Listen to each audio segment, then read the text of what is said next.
P3 Foundation is a youth-led non-governmental organisation that targets the issue of extreme poverty in the Asia-Pacific region. The organisation already has roots in Dunedin, but is hoping those might grow into something bigger.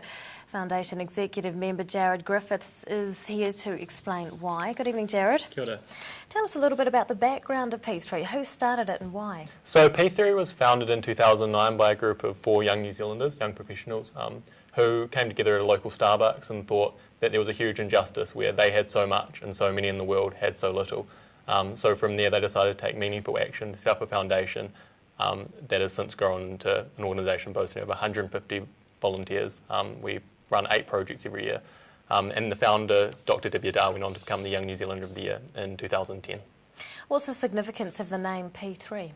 So P3 Foundation, P3 stands for Peace, Prosperity and Progress, so it's an acronym. Okay, can you run us through some of the projects that have been completed so far? Sure, so each year we run 8 projects, so I won't go through all of them, but some of the main ones that we run, the social enterprise competition, so that aims to support young New Zealanders, high school students, set up social enterprises that target and address one of the 8 Millennium Development Goals. So in 2011, a group of young students went on to provide fresh rainwater tanks to some of the most remote villages in Tonga. We also run Pay Fair Trade Forward, so that focuses on raising awareness around ethical consumerism and fair trade, and that's run every year using the Pay It Forward concept. And this year we're launching SEED, which is an in-skill education program that targets high students and equips them with the skills and knowledge necessary to kind of make a meaningful impact in their community and address poverty internationally. Now, how is this organisation funded? So funding comes through a range of sources, mostly corporate donations and government grants. So the Ministry of Youth Development has been quite generous in the past.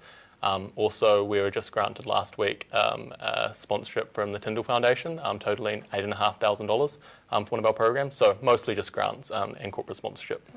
Now, dealing with extreme poverty in the Asia-Pacific region is a mind-boggling issue. How effective do you think a group of youths is being? No, for sure. Poverty is a complex issue, and we believe at P3 that in order to have a global solution to address it, you need to involve youth in that kind of vision. So we've achieved a lot in our 3 years of kind of being active. We've raised over $150,000 for international development. Last year we had a group go to Kalimpong, India, where they opened schools, ran medical clinics, and opened freshwater supplies for local villages. Also, like I said, we've encouraged high school students to develop social enterprises. So we are a collective of committed young people actually making a real difference, and we're not just sitting around talking. We're being active and we're making change that we want to see. What are you up to here in Dunedin? So in Dunedin last year I piloted the social enterprise competition, so that was kind of our first project in the Otago region. And this year we've recruited a team of over 15 volunteers to run all of our projects, so we're hoping to roll those out across the Otago region and reach high school students in this area.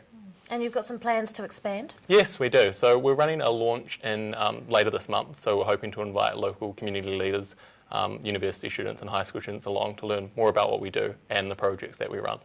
So we're quite excited and looking forward to that day. P3 Foundation Executive Member Jarred Griffiths, Thanks very much for your time. Thank you.